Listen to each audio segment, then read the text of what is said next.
Bonjour à toutes et à tous. Bonjour Denis Michaelis. Bonjour. Merci d'avoir accepté notre invitation. Je vais donc vous introduire votre travail sur la base de travaux qui ont été effectués par les étudiantes et étudiants du Master 1 Politiques éditoriales, qui ont lu avec attention et intérêt Amour fou, et récit qui a donné lieu à d'âpres débats littéraires. Donc nous sommes ravis d'avoir l'occasion d'en parler avec vous aujourd'hui. Et la plupart des questions sont aussi le fruit de leur travail. J'ai ajouté une ou deux questions de mon cru. Je donnerai la parole à la salle régulièrement au cours de l'entretien, et puis à la fin, selon le temps qui nous reste, pour des questions complémentaires du public. Alors, après une carrière de journaliste, vous vous êtes révélé un auteur dont l'œuvre explore avec intensité et finesse les zones d'ombre et les failles de l'âme humaine. En effet, depuis La chance que tu as, paru chez Stock en 2016, jusqu'à votre dernier roman, Amour fou, paru aux éditions Noir sur Blanc cette année, vous construisez une œuvre marquée par une réflexion sur l'angoisse, les dérives de l'identité et les relations humaines complexes.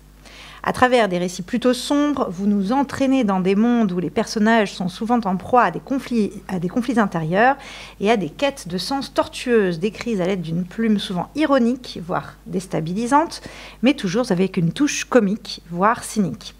En évoquant de manière récurrente des sujets tels que les addictions, la psychiatrie, l'isolement, la santé mentale, vous mettez en scène la violence du quotidien sous de nombreux aspects.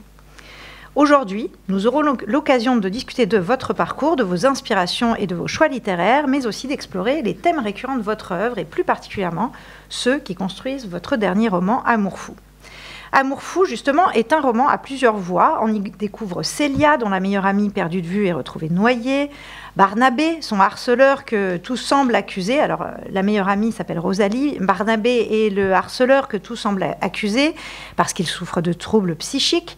Et toute une galerie de personnages impliqués de près ou de loin. La mère du suspect, dévouée mais possessive. Son père, éminent psychiatre, contrarié par les frasques du fils. Des policiers un peu médiocres, une voisine fouineuse. Tout cela au sein d'une petite ville côtière d'apparence paisible, où la partie de Cluedo peut commencer. Première question. Le protagoniste principal, Barnabé, donc, vit avec un trouble psychiatrique. Est-ce que aborder l'histoire de son point de vue représentait à vos yeux un défi? Et comment vous êtes-vous renseigné sur ce trouble et êtes parvenu à retranscrire les mécanismes à travers l'écriture? On voit notamment qu'il y a des phrases en italique qui représentent la double voix qui vient perturber les pensées de ce personnage qui est peut-être aussi narrateur au discours indirect libre. Alors, j'allais dire bonsoir, ça commence très mal. Bonjour à toutes et à tous. Merci d'être présents. Ça fait 20 ans que j'ai pas mis les pieds dans un campus universitaire, donc ça me fait très bizarre, enfin au moins. Donc, je suis ravie de retrouver un peu de ma jeunesse perdue. Pour ce qui est de Barnabé, en fait, je me suis renseignée de manière assez... j'ai fait ce qu'il fallait faire, c'est-à-dire j'ai lu quelques articles sur l'érotomanie, parce qu'en fait, il souffre d'érotomanie, donc c'est un trouble, c'est l'illusion délirante d'être aimé. Donc l'érotomane projette un amour qui évidemment n'est pas partagé sur quelqu'un, et comme cet amour n'est pas partagé, ça va l'énerver beaucoup, et donc il va passer par plusieurs phases jusqu'à une phase vraiment de harcèlement. Il peut passer à l'acte, l'érotomane. Donc c'est quelqu'un de psychotique, de dangereux. S'il n'a pas un traitement, comme dans le livre, d'ailleurs c'est le vrai traitement que je lui donne, s'il n'a pas un traitement, ça peut très très mal finir. Il y a beaucoup d'érotomanes, vous pouvez lire comme ça des faits divers sur Internet qui se fixent sur des stars de musique, où il y a beaucoup de chanteurs ou parfois d'acteurs qui révèlent avoir été harcelés pendant des années par des érotomanes. C'est plutôt, d'après ce que j'ai compris et lu, c'est plutôt des femmes qui auraient une tendance à l'érotomanie. Donc je voulais un peu inverser le truc en disant on va mettre un homme érotomane. Et sinon, je me suis renseignée aussi en discutant avec enfin c'est pas vraiment un ami, mais un proche psychiatre qui m'arrive de consulter pour les livres et qui m'a un peu expliqué pareil le fonctionnement de l'érotomanie. Et oui, ce sont des gens qui ont des délires, qui entendent des voix. Et donc, pour retranscrire la voix qu'il entend dans sa tête, je l'ai mis en italique pour indiquer au lecteur voilà, qu'il a plusieurs personnalités qui cohabitent à l'intérieur de sa tête. Mais c'est à peu près tout. J'ai pas fait énormément de... Enfin, pas énormément de recherches. L'idée, c'était plutôt d'essayer de créer mon propre personnage, comment moi je voyais un érotomane. Il n'y a pas de, si vous voulez, il n'y a pas de désir d'ultra-réalisme, parce que de toute façon, personne ne sait ce qui se passe dans la tête d'un érotomane. Donc, autant proposer sa propre version. Et comme dit toujours cet ami, ce proche psychiatre, tout est possible. De toute façon, tout est possible dans la folie. Il n'y a aucune limite. C'est ça qui est génial. Enfin, qui est génial à écrire. Alors, on va en entendre un petit extrait, si vous voulez bien nous lire ce passage. Barnabé est de nouveau en proie au doute. N'est-il pas trop tôt qu'on lui laisse un peu de temps, bordel? Mais il ne fait aucun doute qu'il se sent irrésistiblement attiré par elle, et pourtant il ne l'a qu'entraperçue. La voix, elle, s'impatiente. Un coup de foudre, c'est quand même pas compliqué à comprendre. Il faut simplement que Barnabé prenne garde à ne pas trop attirer l'attention. C'est pourquoi il a fait mine de se balader tranquillou. Il comptait se poser de l'autre côté de la route, à la hauteur de la maison au volet fermé qu'il croyait inhabitée. Erreur. Il y a des gens qui visiblement aiment vivre dans l'obscurité. L'idéal serait de proposer ses services de jardinier à l'amoureuse, comme à l'époque à Clarisse et à son gros porc de père. Au premier jour, alors qu'il suait sang et eau le long de la bordure, elle lui avait parlé, lui apportant à boire, lui demandant si tout allait bien. Une vraie allumeuse, comme dans les films qu'on regardait avec Sam. On ne va pas refaire l'histoire, mais si Barnabé veut l'approcher, il ne pourra pas rester à faire le pied de grue devant chez elle. Alors, on commence par aborder ce personnage qui est atteint de troubles psychiques, mais de façon générale, les personnages d'amour fou sont particulièrement inquiétants, chacun à leur façon, et présentent peut-être tous des troubles. De façon plus générale, Agathe avait une question sur l'ensemble de vos romans. Plusieurs de vos romans, notamment Encore une journée divine, ont des personnages atteints de troubles psychiatriques, ou du moins évoluent dans un environnement qui s'y rapporte. Est-ce que c'est un thème qui vous tient à cœur? Est-ce que vous avez un message particulier à faire passer vis-à-vis de ce sujet? En fait, quand j'ai publié mon premier livre, La chance que tu as, j'avais fait, c'est intéressant, j'avais fait une rencontre avec des lycéens qui m'avaient demandé si le personnage était atteint de troubles psychiatriques, mon personnage principal, parce que c'est l'histoire d'un jeune qui se retrouve, c'est une sorte de conte très macabre, qui se retrouve enfermé.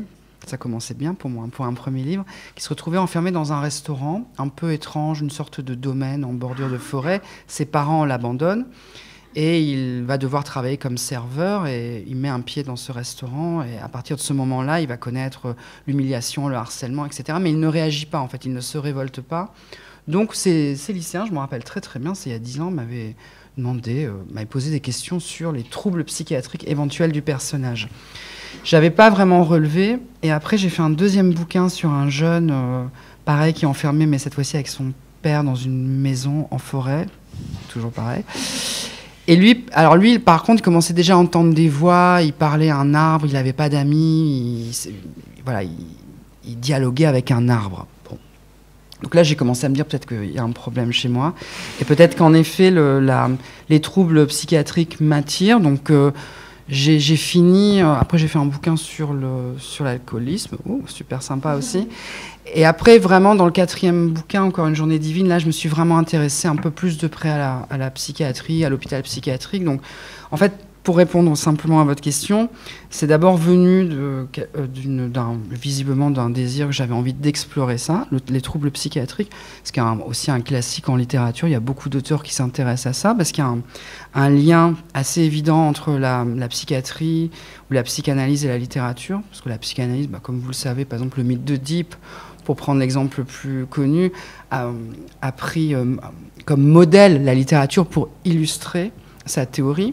Donc, beaucoup d'auteurs s'intéressent évidemment aux troubles psychiques et psychiatriques. Et après, oui, il y a un message que je veux faire passer dans la mesure où évidemment, mais c'est pas très très original malheureusement ce que je vais dire, mais que c'est un peu le parent pauvre, la psychiatrie de la médecine aujourd'hui, et que voilà, il y a peu d'argent pour soigner, et que les gens vont pas très bien. On l'a vu depuis le Covid, ça s'est encore accéléré, et que je trouve qu'il n'y a pas assez d'argent qui est mis dans la psychiatrie, et de manière beaucoup plus générale. Je me faisais la réflexion hier en regardant un débat, je regarde beaucoup de débats en politique, et je trouve que les psys sont assez peu présents. Et moi, ça me manque, des analyses de psychiatres ou de psychanalystes ou de psychologues. Je trouve qu'il y en a... Oui, surtout avec Trump. Non, mais voilà, non, mais je trouve qu'on manque, on a beaucoup d'analyses historiques, sociologiques, beaucoup de pseudo-analystes qui donnent leur avis. Et je trouve, moi, il me manque en tout cas cette grille de lecture-là. Donc voilà, pour répondre à votre question. Merci. Et justement, le terme, l'épithète fou dans le titre est à prendre au sens littéral. Amour fou, en général, on pense à un amour absolu, romantique. Ici, c'est un amour trouble, d'une certaine manière. Et à ce sujet, au-delà de l'intrigue policière, puisque c'est un polar qui a tué Rosalie, et on l'apprendra plus tard... Enfin, on l'apprendra au fil du temps, il y a 2 victimes. Et au-delà du polar, on s'est interrogé sur la question des liens d'attachement dysfonctionnels. Donc, Clémence a une question à ce sujet. Oui, bonjour. Bonjour. Ma question, c'est que votre livre est présenté par l'éditeur comme une comédie macabre, pardon. Et donc, je voulais savoir qu'est-ce que vous sous-entendez par cette expression ? En fait, alors ça c'est vraiment du marketing pur. L'idée c'est l'idée c'est vraiment de vendre le livre et de donner envie au lecteur de l'acheter, puisque rares sont les lecteurs qui vont commencer à lire pendant une demi-heure dans une librairie des extraits. Donc la comédie macabre, c'est une expression que j'ai pris. En fait, c'est plutôt les Américains qui disent ça. Ils disent dark comedy. Parce que les Américains, vous devez le savoir sûrement, mais ils sont très bons pour conceptualiser. Ils ont un mot, une définition pour tout. Et en littérature, c'est beaucoup plus simple de ranger dans des cases. Nous, on n'a pas trop ça en France. Comédie noire, comédie macabre, je ne savais pas trop comment l'appeler. Donc j'ai utilisé ça, mais je ne suis pas persuadée que ça parle aux... Je ne sais pas, est-ce que ça vous a parlé à vous? Je ne suis pas sûre qu'aux lecteurs français, ou si vous regardez des séries, je ne sais pas si comédie macabre, ça dit quelque chose. J'aurais dû faire une enquête au préalable. Et en plus, c'est pas un genre qui est très connu en France. Il y a beaucoup de séries américaines qui utilisent ce mélange d'humour et de macabre, soit meurtre, ça peut être aussi, je ne sais pas si vous connaissez cette série, je l'ai oublié, Santa Diet, un mélange avec des zombies et de l'humour. On peut mélanger l'horreur avec la comédie, on peut mélanger le polar avec la comédie, on peut mélanger le thriller. Les Américains le font très bien, les Sud-Coréens le font beaucoup, de mélange de genres. Nous, c'est pas forcément évident. Voilà. Je sais pas si j'ai répondu à la question du coup. Ça va. Mais voilà, mais je trouve ça va, ok. Je ferai mieux la prochaine fois. Mais en tout cas, c'est difficile c'est vrai que c'est compliqué de vendre un livre au sens de trouver la bonne case et la bonne définition. Parce que souvent, souvent les lecteurs sont pas déçus, mais vont vous dire c'est bizarre, c'était écrit ça en 4e de couverture et moi j'y ai lu tout à fait autre chose. Donc, l'horizon d'attente, c'est... Ouais, l'horizon d'attente. Ouais. Par exemple, pour le précédent, il y avait populisme dans la 4e de couve, sur la 4e de couve. Pour moi, ça me paraissait important de parler de ça, parce qu'on était justement en 21, en plein fin de Trumpisme, et le personnage m'avait beaucoup... je pensais beaucoup à Trump quand j'avais écrit le livre précédent, et on a mis populisme, et beaucoup de lecteurs m'ont dit « Je ne comprends pas, j'y ai pas du tout vu ça. » Donc... L'attente est déçue. Ouais. C'est ça. En tout cas, là, on comprend que c'est un mélange entre comédie de mœurs et polar, d'où les relations complexes entre les personnages. Et si vous êtes d'accord pour nous relire un extrait, on voit notamment comment Barnabé s'entend avec sa mère, en commençant par ici, si vous voulez bien, jusqu'à la fin du passage sur la fin de la section. Ah oui. Ici. C'est possible? Oui, bien sûr. C'est pas trop long, ça va? Non, je ne me suis pas entraînée. Et pour la bouffe, c'est ça, je dois commencer là? La sélection commence concernant les repas. Ah oui. Alors attendez, je regarde 2 secondes. De quoi il va nous parler? Non, pas du tout, je me souviens plus. Donc, qu'est-ce que c'est? Ah, Mini Pouce, c'est marrant, je l'avais déjà mis. Ok, très bien. Alors, je vais découvrir le texte en même temps que vous. Concernant les repas, le père charge la mère de monter les plateaux, parce qu'il habite au grenier. De toute façon, père et mère, au vu de leur emploi du temps respectif, mangent chacun de leur côté. Barnabé encaisse. Il aurait évidemment préféré dîner au salon ou à la cuisine. La déco est à gerber, mais au moins il aurait l'impression de faire partie des meubles.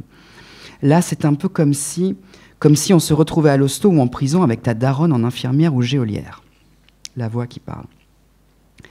La mère le précède dans l'escalier de service qui mène du deuxième étage au grenier, à la chambre d'amis. L'interrupteur doit être en panne car tous deux montent dans l'obscurité, où elle a délibérément saboté le compteur pour que tu tombes et que tu te fracasses le crâne. Ne dis pas n'importe quoi. Et moi, je te réponds méfiance. Tu parles tout seul, mon grand ? Merde. Dans ta tête, bon sang, on va se retrouver en camisole. Barnabé rétorque le plus naturellement du monde que pas du tout, qu'elle entend des voix, ce qui étrangement fait rire sa mère aux éclats. Dans un grincement aigu de porte, les combles se dévoilent progressivement.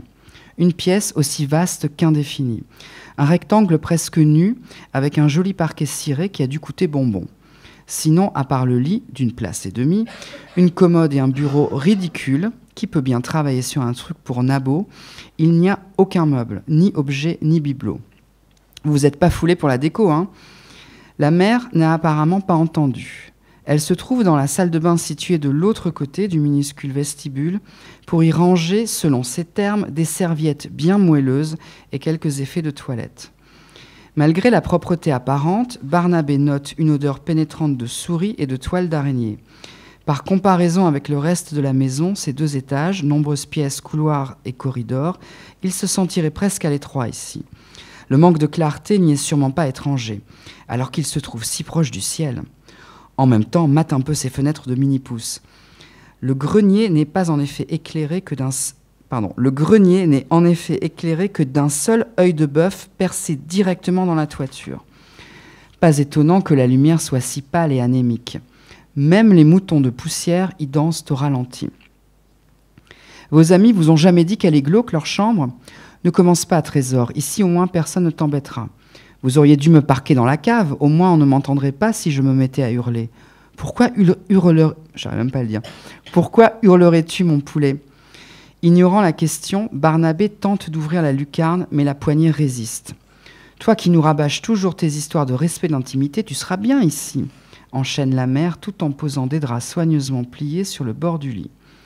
Disons que quand t'es passé par la case HP avec des colocataires dans la nuit que tu entends ronfler ou gémir des nuits entières, le concept de vie privée prend tout son sens. Oh, comme ça a dû être une période difficile pour toi. Surtout quand tes parents ne viennent jamais te rendre visite. J'ai voulu le faire à tant de reprises. Je suis vraiment un très très bon comédien, vous avez remarqué. J'ai voulu le faire à tant de reprises, si tu savais. Mais j'étais tellement occupée ici. Pas une seule fois, ni toi, ni papa. Cette maison me prend toute mon énergie et ton père est débordé, comme toujours. Trouver 1 heure en 9 mois dans son emploi du temps de ministre, c'est si dur que ça ? Un ange passe. La mère saisit la croix qu'elle porte toujours autour du cou avec une petite chaîne en or. 9 mois ? Seigneur, que le temps passe vite. À présent, je suis tout à toi. Super, j'ai hâte. Je vais faire ton lit et ensuite je te laisserai t'installer tranquillement. Beaucoup de dialogue, hein. À qui le dites-vous ? Alors, écoutez, ça permet d'enchaîner avec la question suivante, puisque au-delà des dialogues, c'est un roman choral. Autrement dit, chacun des personnages prend la parole tour à tour. Ça crée une structure polyphonique que certains des étudiants ont associée au Cluedo, pour avoir aussi enquêté sur la réception de votre œuvre, et se demandent pourquoi vous avez choisi cette forme-là. Est-ce que c'est justement une façon de mieux incarner chaque personnage, comme on peut le faire quand on devient le colonel Moutarde lorsqu'on joue à ce jeu mythique ? Alors, d'abord, j'ai jamais joué au Cluedo. Je sais, ça paraît dingue, mais ouais, je déçois. Mon storytelling n'est pas au point. En fait, j'ai lu pas mal de romans policiers, évidemment, Agatha Christie, etc. J'aime beaucoup les séries policières un peu vieillottes, un peu surannées. C'est ce que j'ai essayé un peu de recréer ici. Et pour être tout à fait franc, c'était pas du tout l'intention de faire un Cluedo au départ. Le départ était, en fait, l'écriture du livre suit la lecture, c'est-à-dire la progression de l'histoire. Au départ, Barnabé revient donc dans une petite ville côtière. Il a été accusé de meurtre, mais il n'y avait pas assez de preuves. Donc, il a échappé à la prison. Il a quand même dû être interné pendant plusieurs mois. Il s'est refait une santé. Il est devenu jardinier. Mais l'entreprise a fait faillite. Donc, il rentre chez ses parents. Ça, c'est vraiment le point de départ du livre. C'est comme ça que je l'avais conçu. Et l'idée, après, c'était de se poser la question, est-ce qu'il est coupable? Est-ce qu'il n'est pas coupable? Est-ce qu'il est le coupable idéal? Comment il aurait fait pour cacher les preuves? Donc j'étais partie sur plutôt un thriller. C'est-à-dire pas vraiment d'enquête policière, mais une histoire un peu inquiétante avec un doute. Est-ce qu'il est coupable ou pas? Parce que c'est simple. Le thriller repose souvent sur une question assez simple. Et ensuite, j'ai commencé à développer des personnages secondaires. Et comme il y en avait de plus en plus, j'ai changé la forme en cours d'écriture. Je me suis dit, bon, tant pis, je vais faire un roman choral. Et comme par ailleurs, alors par contre, j'ai quasiment jamais lu de roman choral de ma vie, donc entre-temps, j'en ai commandé quelques-uns, j'ai redécouvert. C'est hyper. Il y en a de très bons d'ailleurs que je pourrais conseiller éventuellement, des bien meilleurs que les miens. Et ensuite, voilà, ça s'est créé comme ça. Et en plus, ça m'a permis. Moi qui ai beaucoup d'idées, beaucoup d'histoires en tête, j'ai toujours voulu écrire des nouvelles. Ça m'a permis en fait d'élargir un peu mon champ de création, de faire une histoire, puis une autre, puis un autre personnage, puis un autre. Enfin, c'était sans fin à la fin. Et j'ai vraiment dû m'arrêter pour pas faire 800 pages. C'est devenu totalement addictif. Comme une série. Oui, c'est ça. Je regarde. On regarde tous beaucoup de séries, on a beau dire ce qu'on veut. Et oui, on lit moins et on regarde beaucoup plus de séries. Donc autant que les séries servent aussi à quelque chose dans la création et nous inspirent en tant qu'artistes. Vous avez dit juste avant que vous aviez envie de reproduire l'ambiance justement d'une série policière un peu vieillotte. Moi, je me demandais si ce roman, à certains égards, est un exercice de style, une parodie de polar, parce que ça fait appel à tous les codes du genre. Les victimes vulnérables, vous l'avez dit, un suspect idéal, à travers la figure du harceleur qui souffre de troubles mentaux, des policiers défaillants. Et justement, ce qui m'a marqué, c'est que l'un des policiers, Thomas, se rêve secrètement justicier et il est amateur de romans de seconde zone dont les titres et les intrigues émaillent le récit. Je donne un exemple, page 44. Thomas vient de lire « La mort en cage d'une seule traite ». Il a sauté certains passages, surtout les dialogues, trop nombreux et particulièrement poussifs. En refermant le livre, il ressent un peu de honte à aimer ce type d'intrigue violente et immorale. Donc, est-ce que c'est une mise en abîme? Est-ce que vous aviez envie de vous exercer, vous aussi, à ce genre littéraire? Le polar un peu... Alors, La mort en cage, c'est un type, si mes souvenirs sont bons, c'est un tueur en série qui enferme des jeunes hommes nus dans des cages et qui les regarde mourir. Donc, non, je n'ai pas envie, a priori. Enfin, j'espère. Je ne peux pas quand même dire que j'ai envie d'écrire. J'ai donné un exemple parmi tant d'autres. Non, mais je charrie. Je ne sais pas ce qui m'a pris d'écrire ça. Oui, j'aime... En plus, j'ai aucun modèle à proposer parce que je me suis quand même retrouvée dans une librairie. Vous voulez lire le passage? Ah non, j'ai honte. Non, j'ai trop honte. Non, mais je me suis retrouvée dans une librairie à Bordeaux où la libraire avait cherché sur Google ou Amazon, j'espère qu'elle n'a pas regardé sur Amazon, les titres. Elle pensait que les livres existaient vraiment, elle voulait les lire. Donc ça me paraissait quand même très inquiétant, parce que bien sûr, ces livres n'existent pas.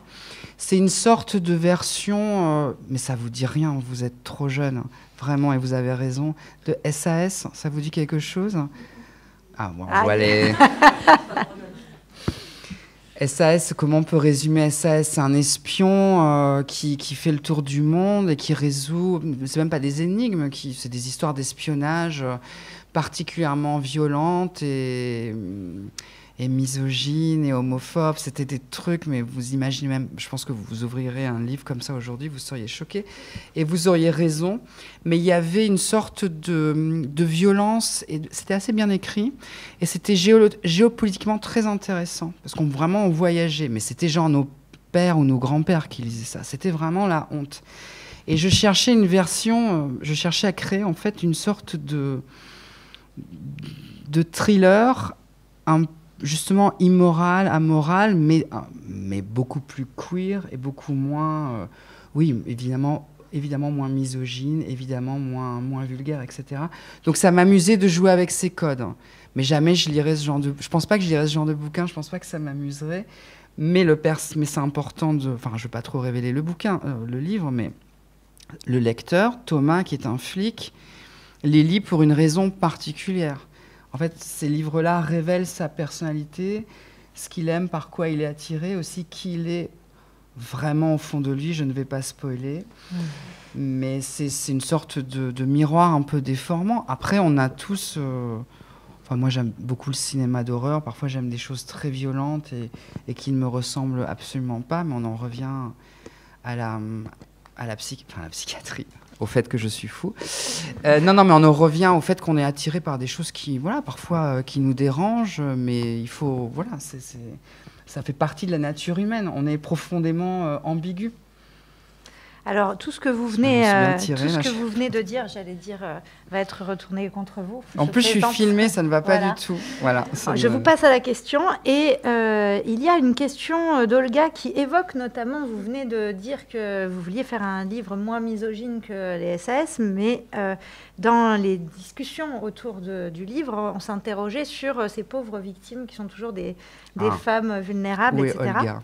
Et Olga, c'est une question un peu plus générale sur le style et sur l'ironie qu'elle va vous poser en lien avec les faits sociaux, mais je la laisse poser sa question. Oui, c'est bon comme ça. Oui. Donc, ma question n'était pas pour dire que vous êtes misogyne, c'est plus intéressant que ça. De façon générale, on s'interrogeait sur le statut de ces pauvres femmes. Non, en fait, je me disais juste que vous ponctuez vos récits d'ironie. Et dans les passages qui sont assez sordides, c'est ça qui nous fait sourire aussi, malgré nous. Mais cet outil vous sert... Enfin, moi, en tout cas, j'ai l'impression qu'il vous servait à pointer du doigt des mécanismes sociopolitiques, de la misogynie structurelle, mais aussi juste la gentrification, parfois, et les bobos qui s'approprient des quartiers. Mais du coup, ça implique quand même une certaine connivence avec votre lectorat. Et on se demandait comment vous établissiez, vous, dans votre œuvre, les frontières entre ce qui est dissible ou pas, et surtout ce qui est compréhensible comme ironique, pour pas que ce soit mal interprété. Est-ce que vous avez cette peur que ce soit mal interprété, ou est-ce que vous estimez que votre lectorat porte un regard assez similaire au vôtre, finalement? C'est une question très intéressante. Il faut que j'y réponde de manière intelligente. Que ça soit mal interprété, oui. De toute façon, à partir du moment où il y a de l'humour et de l'ironie, si le lecteur ne comprend pas l'ironie, bien sûr, ça peut jouer contre moi.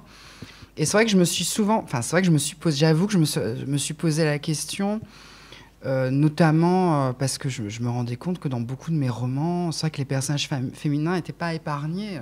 J'avais un roman qui s'appelle État d'ivresse, où la narratrice souffre d'alcoolisme. En plus, elle vit avec son adolescent qui a 17 ans. Et ils ont un rapport très violent. Et je me disais, bon, encore une femme alcoolique. Après, on va encore me dire... Non, mais c'est vrai, on se pose ce genre de questions. Mais après, d'abord, la littérature, je vais faire une réponse un peu généraliste, un peu facile, mais c'est quand même un lieu... Enfin, l'art, en général, est quand même un lieu de création et de liberté totale. Surtout, là, je fais de la fiction. Enfin, ça paraît clair que je fais de la fiction.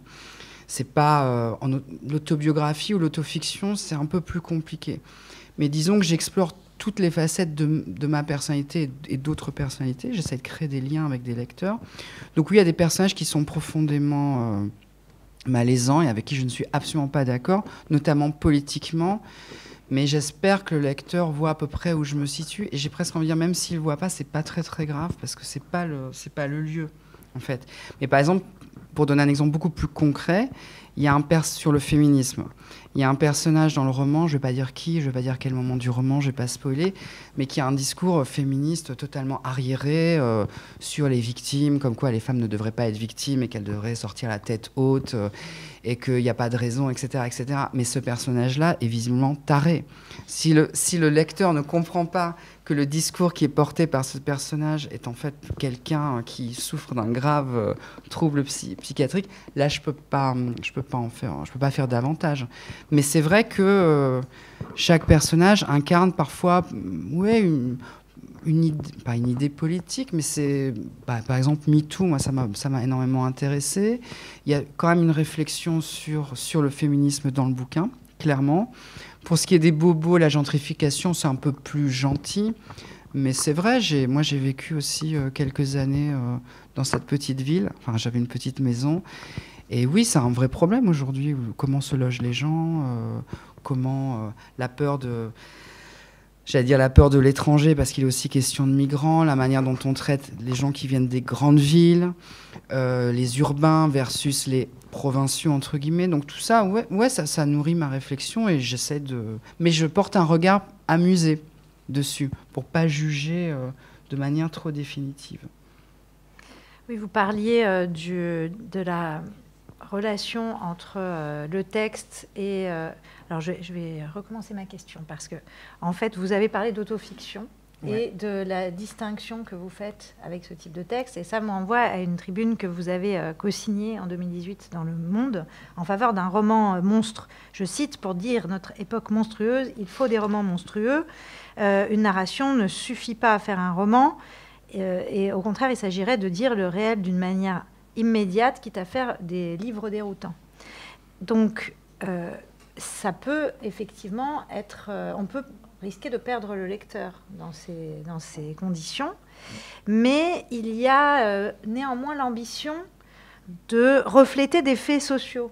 Or, ce qui a encore nourri la discussion ce matin, c'est la distinction entre cette fiction, effectivement, on a bien conscience de lire un livre qui ne prétend pas être un livre de sociologie, mais qui reflète peut-être pas exactement la situation, les féminicides en général, qui sont souvent commis par des proches. Ici, il y a une piste qui s'avère finalement une fausse piste. Il y a un mari violent.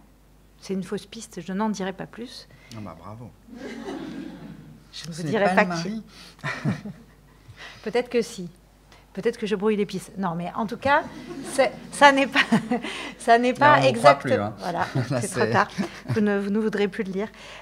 En tout cas, ça n'est pas exactement ce qu'on croit. Et donc, ça ne reflète pas le fait social. Est-ce que vous assumez, c'est-à-dire la majorité du temps, on sait aujourd'hui que ce n'est pas l'inconnu du parking qui, malheureusement, inflige des violences aux femmes. Donc, est-ce que ça, c'est quelque chose dont vous tenez compte pour écrire? C'est-à-dire, voulez-vous être fidèle aux analyses sociologiques ou bien vous vous autorisez justement des chemins de traverse en vous disant que votre responsabilité d'auteur n'est pas là? Alors, il y a plusieurs choses. D'abord, la fiction... Il faut bien distinguer la fiction du réel. La fiction est là pour décaler le réel. Elle n'est pas là pour le représenter de manière fidèle. C'est une photographie, c'est un instantané qui ressemble à notre réalité, mais qui est en même temps différent. C'est pour ça que d'ailleurs on est autant attiré par la fiction. Et contrairement à ce qu'on dit, j'adore ce genre de phrase, c'est vrai que l'autofiction est de plus en plus présente en littérature, mais quand on regarde les chiffres et de manière globale, on voit bien que ce que les lecteurs consomment, c'est d'abord de la fiction. Alors c'est de la romance, c'est de la bande dessinée, ça va être du roman de genre, du polar, etc. Donc la fiction a toujours été en force, tout simplement parce que l'homme a besoin de fiction pour comprendre le réel, il a besoin de récits. Donc l'autofiction, ça ne représente rien, c'est un sous-genre littéraire qui, par ailleurs, a explosé grâce à la télé-réalité et aux réseaux sociaux, parce que les gens adorent se mettre en scène. Vous avez compris que j'adore l'autofiction. Mais voilà, le lecteur ou le spectateur recherche la fiction. Donc, instantané, moi, j'essaie de comprendre le réel en le décalant, en le déplaçant. Après, il y a le genre, le polar. C'est pas une obligation, mais le thriller ou le roman policier peut dénoncer la société. C'est sa force. Parce qu'en fait, dans le polar ou dans le thriller, il y a des meurtres, il y a des enquêtes, donc il y a de la violence. Donc le lecteur l'écrivain indique au lecteur que le monde est violent, qu'il y a des problèmes, notamment de violence domestique. Par exemple, le thriller domestique ou le thriller psychologique parle beaucoup de la violence domestique. Moi, ça m'a toujours intéressée. Donc oui, je me saisis du genre polar-thriller, enfin de plusieurs sous-genres, pour dénoncer des choses qui me paraissent évidentes, c'est-à-dire la manière dont, par exemple, les migrants sont traités. Alors, c'est deux petites scènes, mais je pense qu'on comprend clairement où je veux en venir. Je parle évidemment de la violence domestique, parce qu'en effet, c'est la majorité des homicides, c'est la violence domestique.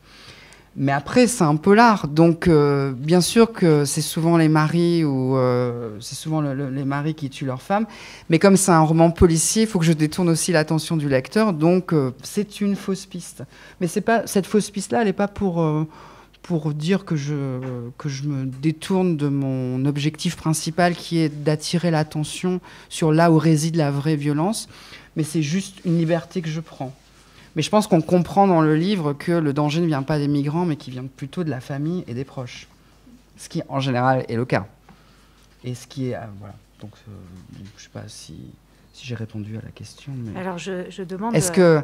J'ai aux l'impression étudiants... de faire un examen. Ah oui, c'est dur. Hein, Est-ce que je réponds Est-ce que cette réponse vous semble éclairer votre lecture d'un œil singulier? Oui. Alors, c'est formidable. Et vous parliez de l'importance du récit. Et effectivement, pour un auteur, dans le cadre... Enfin voilà, dans le cadre de rencontres littéraires, on s'intéresse au texte. Effectivement, c'est peut-être la meilleure réponse à ces questionnements sur le rapport, enfin la responsabilité de l'auteur vis-à-vis de la société. Finalement, on répond par la littérature. Et il y a un passage qui a été d'ailleurs cité en 4e de couverture, et que j'aimerais bien que vous lisiez sur l'importance du récit lorsque Barnabé s'entretient avec son avocat. Ah oui. Ok. Je vous ai dit que l'important, c'est le récit, Barnabé. Vous préférez être fou ou coupable? Ni l'un ni l'autre, en fait. Vous n'allez tout de même pas me dire que vous êtes innocent. J'ai aimé Clarisse, j'ai aimé Rosalie, je les ai aimées plus que moi-même. Et puis plus rien. Vous voulez quand même pas que je vous réexplique les papillons? Je ne pense pas que cela soit nécessaire, Barnabé. Vous n'avez jamais aimé follement quelqu'un, maître? Durant quelques secondes, maître Perrand reste interdit, comme s'il ne comprenait plus le sens des mots. Puis il reprend. Donc vous vous considérez comme innocent? Je suis innocent. De toute façon, le concept, c'est de le démontrer, non? Peu importe si c'est vrai. Vous savez, je vous ai écouté la fois dernière à l'étude. Vous avez tout à fait raison, monsieur Chevalier. Démontrer, construire un récit solide tout en détricotant celui de l'adversaire, c'est-à-dire de la police, même si notre respect pour elle est immense.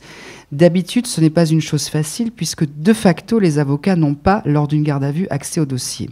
Oui, je sais, l'alu, comme diraient les jeunes. Tellement l'alu que personne ne se révolte contre cette grossière manœuvre qui consiste à empêcher la défense d'effectuer son travail. Par chance, votre mère a eu la présence d'esprit, l'intelligence, le génie d'anticiper cette situation et de venir me voir. Or, j'ai cru comprendre qu'un témoin vous a vu faire le pied de grue devant la maison de la victime. La voisine la plus flippante que j'ai vue de toute ma life. La pauvre a été victime d'un terrible accident. Une voiture l'a fauchée alors qu'elle traversait la route, juste devant chez elle. Il paraît que ce n'était pas joli à voir, que son corps a été retrouvé en plusieurs morceaux. Pas de bol. Et donc, plus de témoins ? Exactement. S'ils ne sortent pas un autre témoin du chapeau, s'il n'y a pas votre ADN partout dans la maison, ils abandonneront les poursuites. Merci. Coup de chance que ce témoin ait été découpé en plusieurs morceaux. Coup de bol. Hasard ou... Hasard ou coïncidence? Et c'est vraiment le texte qui permet donc de jouer avec le lecteur, on l'a compris. Comment vous travaillez ce rapport entre... tout à l'heure, vous disiez que normalement, on devrait pouvoir saisir l'ironie et l'intention dans les propos, mais vous brouillez aussi pas mal les pistes entre les différentes voix, pour le coup, pas seulement la voix de Barnabé, mais les voix des différents protagonistes. Donc on peut s'éparpiller. Comment c'est travailler cette adresse indirecte au lecteur au fil de l'écriture? Je m'en rends pas. En fait, je m'en rends pas vraiment. Enfin, je m'en rends pas compte. Ça vient tout seul. C'est intuitif. Non, mais c'est.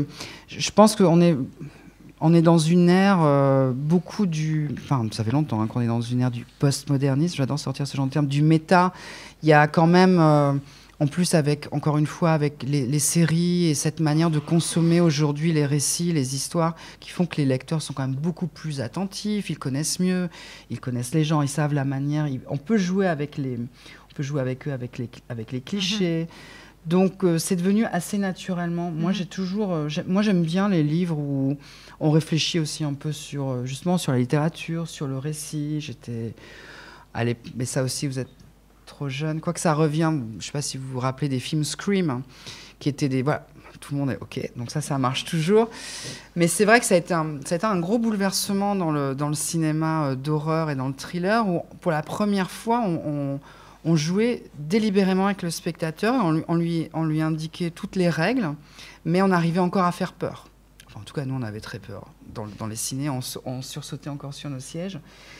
Et oui, je pense qu'aujourd'hui, on peut comme ça brouiller les pistes et jouer avec le lecteur sans que ça paraît naturel. Enfin, on a une autre manière, je trouve, de consommer la fiction et le récit. Et je pense qu'il faut moins prendre le lecteur pour un idiot qu'on pouvait le faire il y a peut-être une 30aine d'années. Mais c'est pas, je me dis pas, je vais réfléchir sur le concept de récit.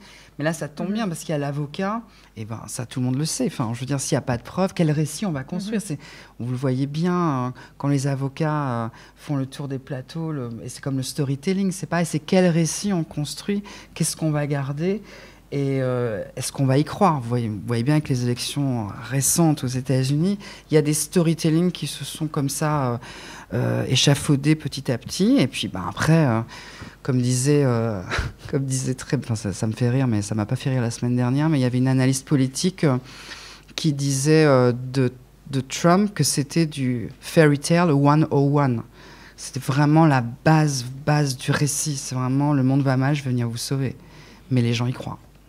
Donc, c'est pour faire la petite... parler un peu de politique. Voilà, pour comme ça, quand on regardera cette vidéo dans 20 ans, on se souviendra que c'était pendant l'élection de Trump. Voilà, juste après.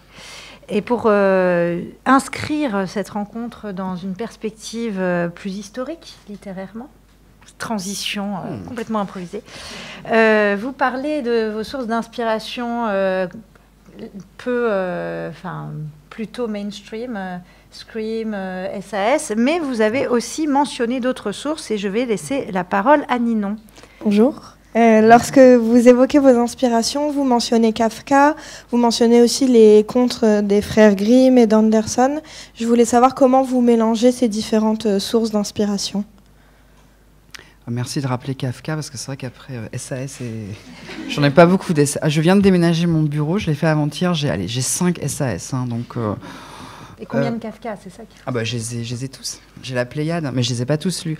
Et les contes de Grimm, alors c'est simplement parce que je suis donc née en Allemagne, j'ai grandi quelques années là-bas. Donc les petits Allemands, encore aujourd'hui, sont très influencés par les contes de Grimm. On les lit, on les écoute sur des livres audio. Ça fait vraiment partie de la culture germanique, beaucoup plus que les contes de Perrault, par exemple, en France. Donc on les connaît, moi je les connais par cœur parce que avant même de savoir lire, je les écoutais sur des cassettes. Donc j'entends qu'en plus c'était des très très grands comédiens allemands de l'époque qui les disaient. Donc c'est le côté un peu voix que j'entends dans ma tête, ça vient vraiment de là. C'est pas la psychiatrie, c'est vraiment que quand j'étais enfant, j'entendais des voix. C'est le conditionnement culturel. Oui, c'est un conditionnement culturel très fort. Et puis j'aime beaucoup le conte. Kafka, c'est venu plus tard, mais c'est un auteur qui m'a attiré très très vite par, évidemment, je ne sais pas si vous avez lu Le Procès ou au moins La Métamorphose, ça fait partie des grands classiques.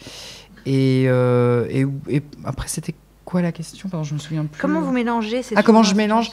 En fait, c'est la... Je devrais pas vous dire ça. Je pense que c'est la chance de ne pas avoir fait trop d'études. Non, en fait, il y a plusieurs types d'auteurs, d'écrivains. Il y a des auteurs, il y a beaucoup. Bon, il y a des écrivains journalistes. Bon, moi, j'étais longtemps journaliste. Il y a des écrivains profs. Il y a beaucoup de profs qui font écrivain parce que comme on gagne pas sa vie avec ça, il faut bien trouver un métier. Donc, il y a des profs de lettres, il y a des profs de fac. Mais j'ai pas longuement étudié la littérature. Aussi étrange que ça puisse paraître, je me suis arrêtée assez vite. Après, je suis devenue journaliste. Donc, j'avais pas un rapport à la littérature très universitaire. Et comme quand j'étais gamin, je lisais un peu pas tout et n'importe quoi, j'allais pas en prof, pour le coup très très intello. Je regarde parce qu'on les a connus.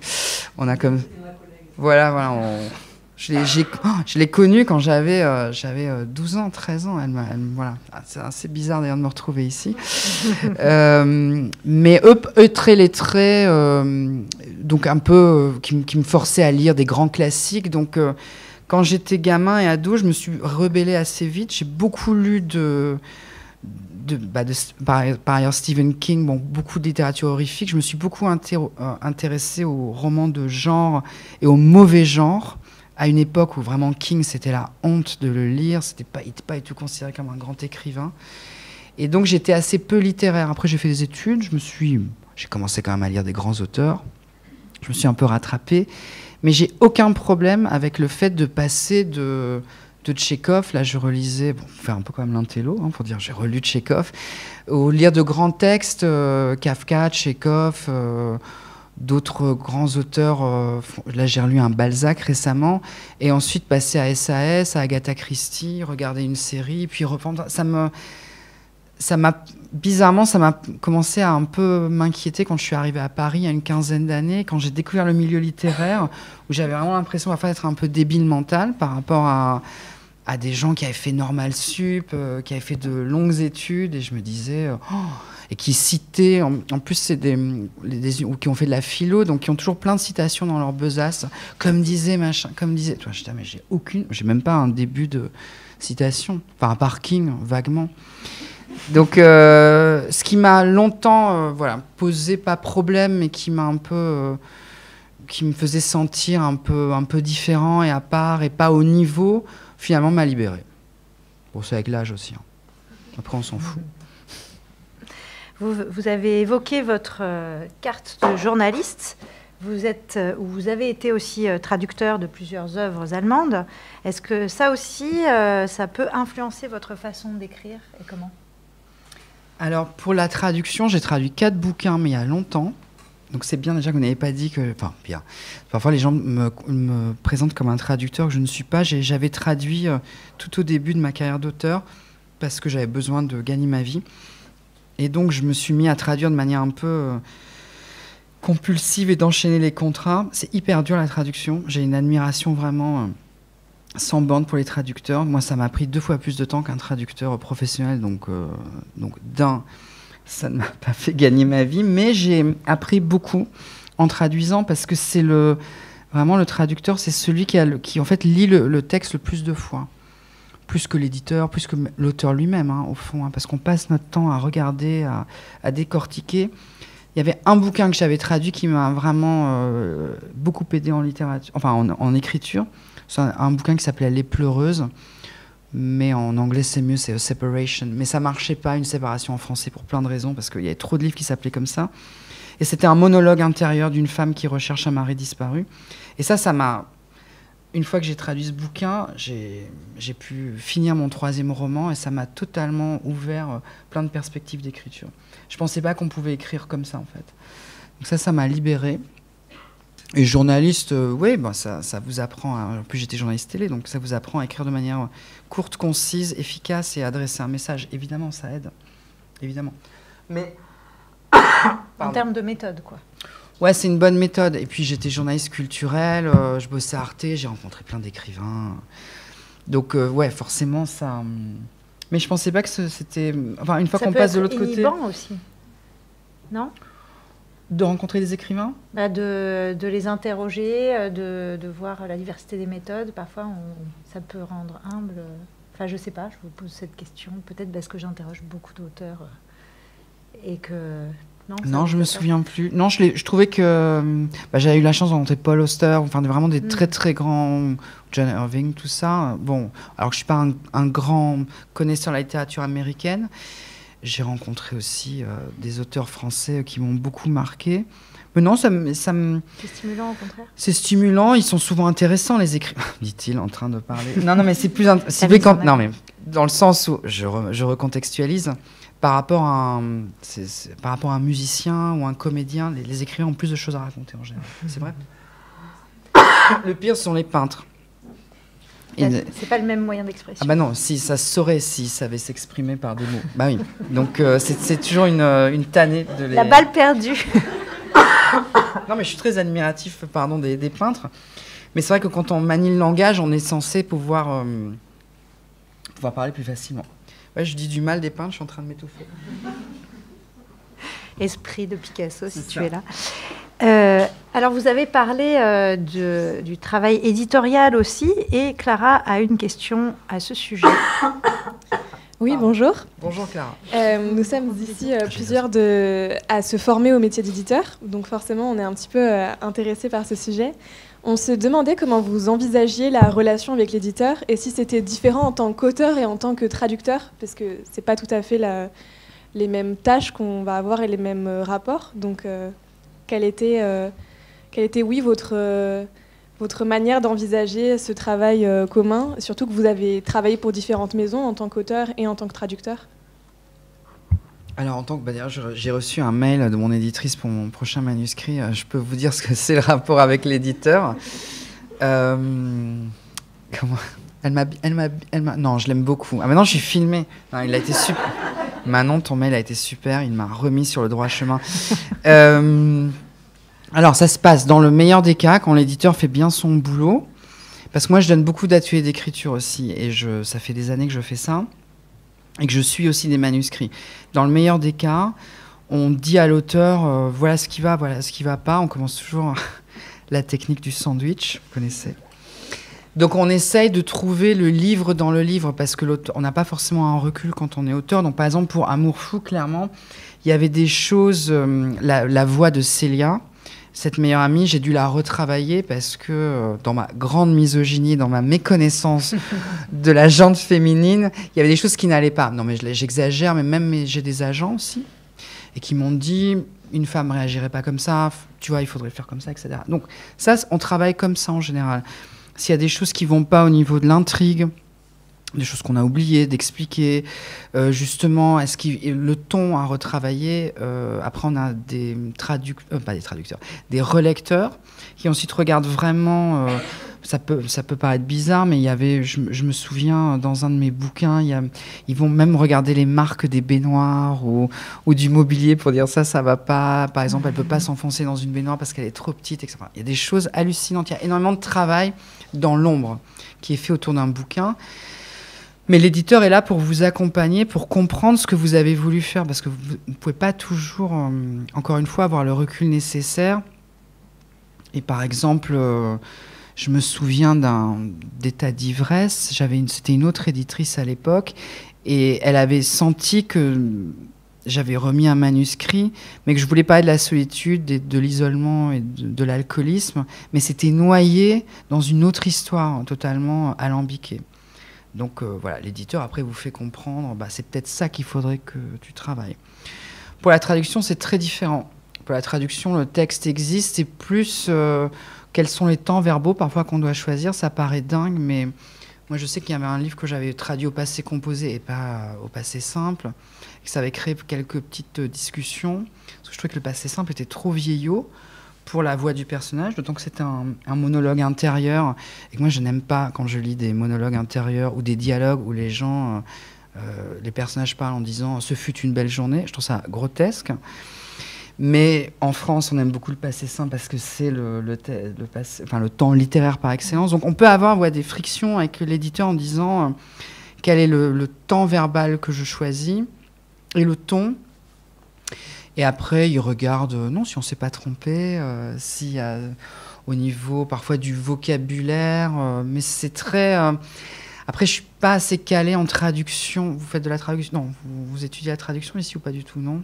Vous avez des cours un peu... Vous savez, est-ce qu'on doit traduire de manière littérale ou est-ce qu'on peut améliorer, est-ce qu'on peut adapter, etc. etc. Ça, c'est par exemple des réflexions que moi j'ai eues en tant que traducteur totalement novice.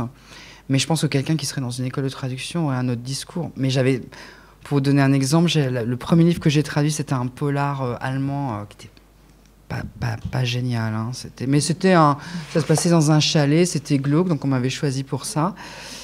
Et je trouvais que c'était pas très bien écrit, donc j'avais considérablement amélioré le style. Et l'éditrice m'a dit, écoute, c'est bien, hein, c'est bien écrit, mais tu as trop changé en fait. Enfin, il faut que tu restes beaucoup, beaucoup plus proche du texte. Donc voilà, il y a ce genre de discussion qu'on peut avoir avec les éditeurs. Mais après, je veux pas Voilà, je vous donne la version vraiment parfaite et hyper intéressante, intellectuellement stimulante, etc., etc. Mais il y a des boîtes où parfois il y a trop de bouquins à relire, trop de travail, et le travail est torché en un mois. Prenez un exemple, vous voyez qui c'est, Bret Easton Ellis. Moi, j'adore. Son dernier livre s'appelle Les Éclats de Charles.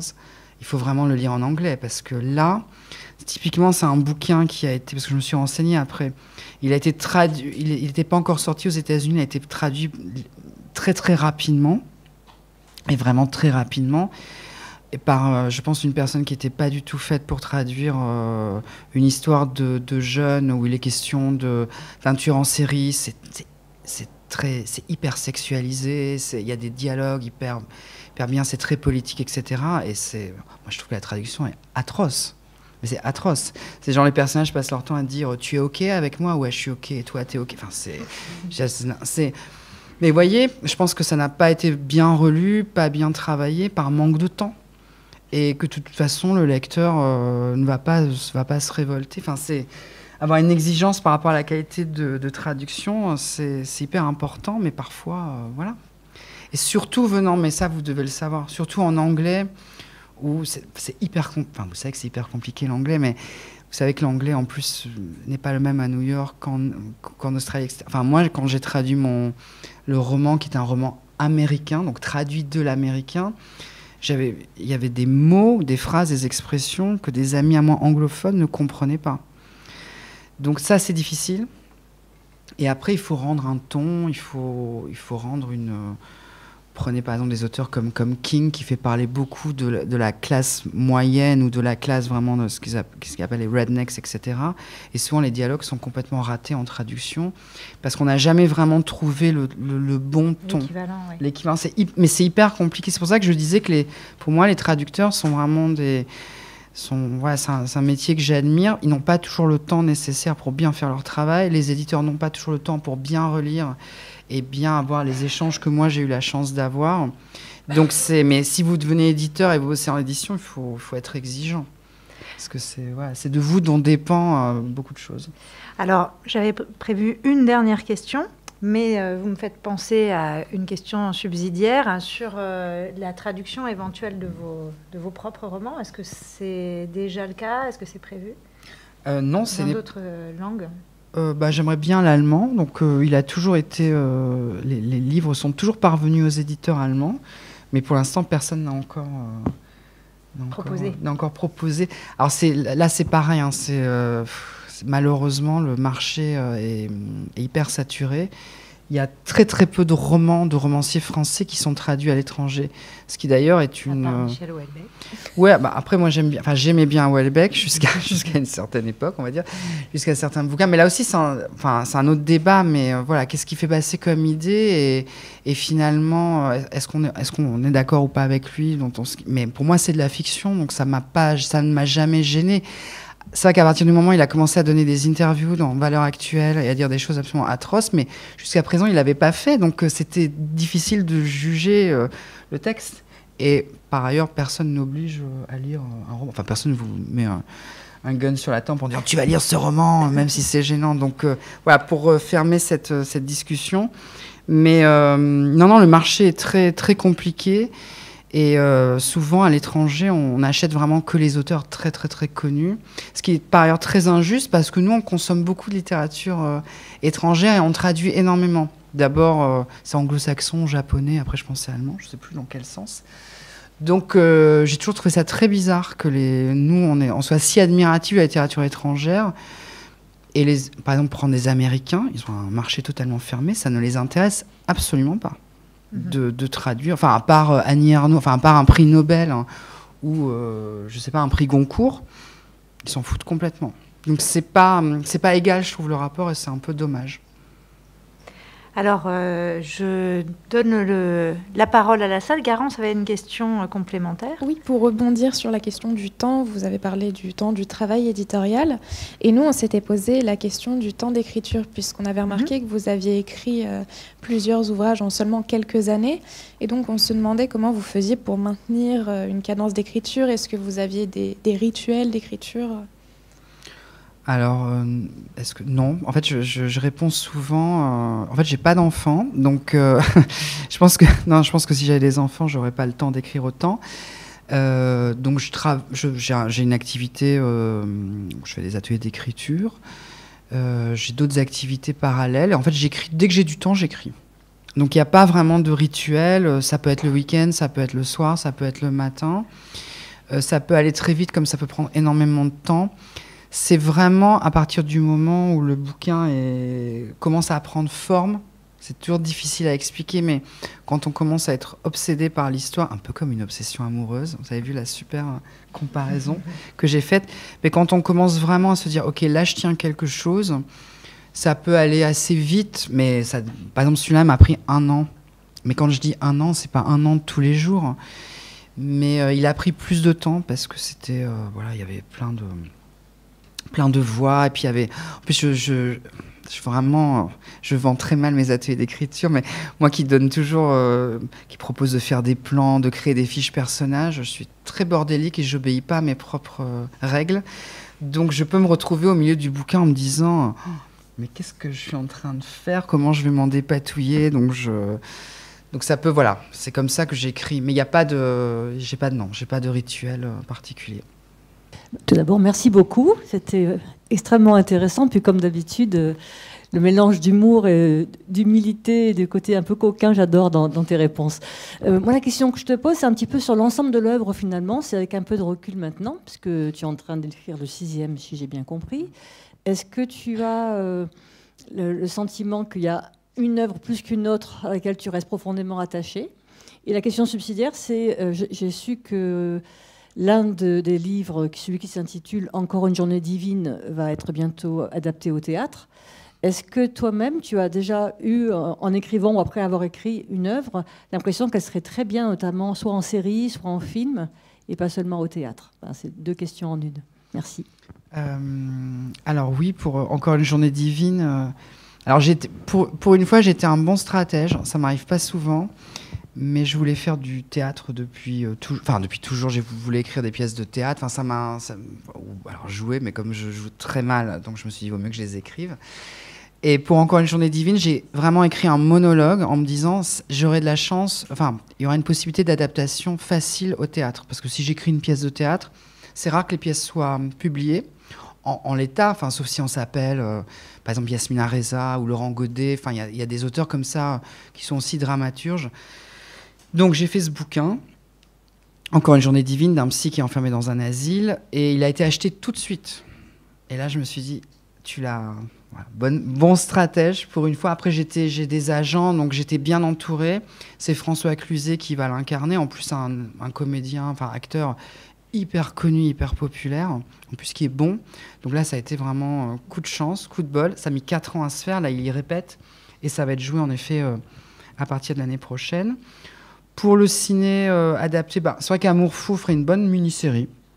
Je me dis, petite série sur Amazon ou sur Netflix ou même sur Arte, je veux bien.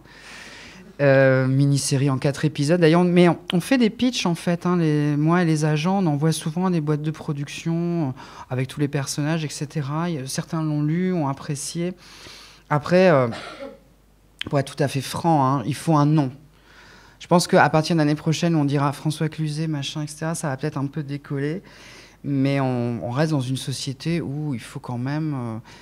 un écrivain, si bon soit-il ou médiocre, s'il a un nom, on table sur son nom. On va pas se mentir. Je veux dire, la qualité ne fait pas tout.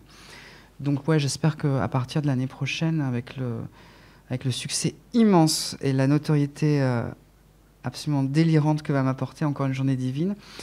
Ça, je le verrai bien en série. Et est-ce que j'ai un livre auquel je suis attachée le premier, forcément, parce que c'était la première fois que je me souviens, je l'ai écrit en 1 mois. Je l'ai fait lire dans l'avion à ma mère.